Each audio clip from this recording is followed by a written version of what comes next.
Hello again, and welcome back to Chris's Granite Paradise. Today I'm doing another show and tell video. This time about rocks that are polished by the wind. You can see the high shine that these have.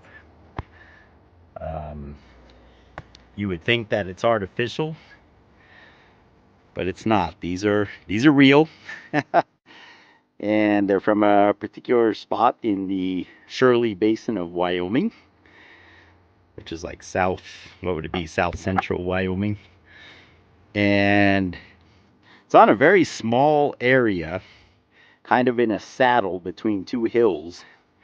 And the wind must just howl through there because there aren't any trees, really nothing grows. It's just rocks. And if you go 30 or 40 feet in either direction, the rocks are all sharp and maybe a little bit of wind polishing or desert varnish, but not like this. So it's a very unique spot. And I've got another video on the channel. I'll insert a clip here that shows where they are, and it shows the big one that got away. It's one that I have not been able to get yet. I'll insert that clip here for you guys.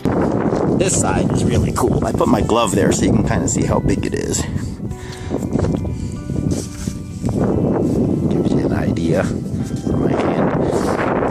But all these are little cavities full of crystals, and even inside those the wind has polished. The white crust on it is something that flooded later, limestone or something like that.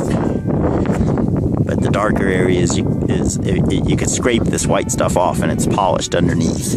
So evidently it got polished and then buried and covered with something. And it's really spectacular. You can see in all those places why it's all over this side.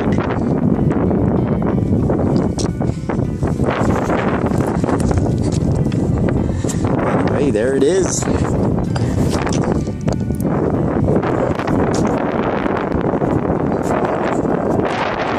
baby. I've been coming to see her for many years, and she always gets her way. She doesn't want to go, and she doesn't go. The rocks themselves appear to be Jasper. They're very hard, Jasper and agate.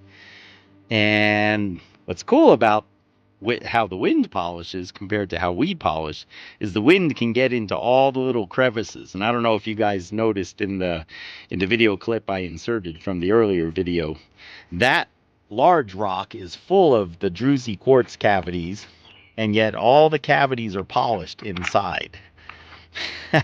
Which we could not do. You know, I think no matter what kind of polishing technique you use. I'm going to try to pick this one up. It's kind of big. This one's just so colorful and so shiny. In fact, it's so smooth I can't grab it. But there you can see the high polish that it has. Now let's see if I can put it back without smashing the fingers. That's always the key when you're handling rocks, is to put them back without smashing the fingers. Here's another really nice one. Some of them are actually smoothed all the way around to the point where even the edges are slightly rounded. There's no river gravel in the area where these are. It's all just frost fractured material. But in this particular spot, they're polished, and some of them to the extent where they're rounded. It's another nice one.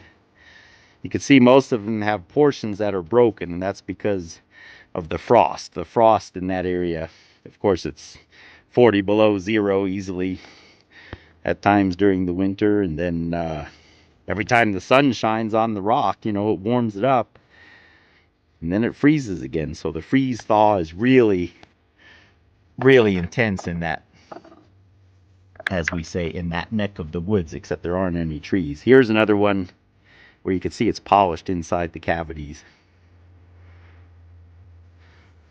Very cool. Very slick. They've really got a good polish. Now, my theory on these, and other people may have some other ideas, is that they're polished by snow. Because during the winter is when it's the most windy. And, of course, snow has very fine dust in it. So that's one theory I have, that the wind just gets in there just right because of the shape of the hillside, or other factors. However, I did see, I'll show you guys some smaller ones here. I did see at a rock show once a gentleman from Brazil who was selling river rocks that he got out of a particular river in Brazil. I don't remember which one. And they were polished like this. If you can imagine the texture of a river rock, except shiny. Now I wish I would have bought some from him just to have them to compare. But these river rocks, he said, was because there's diamonds. There are microscopic diamonds in the mud, and so that would polish the rocks. Now, what I'm showing you here looks like river rock. But like I said, if you go 20 or 30 feet in any direction, these go away. And what these smallest pebbles, what I think happens here is there's little fragments, and of course the wind is strong enough. The wind is strong enough, especially during the winter, that it'll bounce these little rocks around in between the larger rocks, and they'll just stay in there and swirl around and take on a shine. So I collected some of the little ones. This took me quite a while to collect. I was on my hands and knees, kind of moving the big rocks aside and digging through the soil. So it was kind of interesting. I had these in a rock show years ago. Gotta show what I wrote here. Just about Wyoming's wind. Wyoming is known as one of the windiest places in the country, if not the world, and this area where we go is probably one of the windiest areas in Wyoming. Beautiful area. Anyway, just thought I'd share some of this with you. I've got a lot of them here. There's another nice one. One thing I should mention is a lot of them have this caliche stuck to them, which is like a calcium deposit, perhaps. So I think these rocks were actually polished and then buried at some point. Again, if any of you are professionals on the geology of that area, I would appreciate any comments. I always enjoy hearing from you and appreciate knowledge that I can gain in the process of sharing these rocks with all of you. Anyway, thank you, God bless, and hope to see you soon.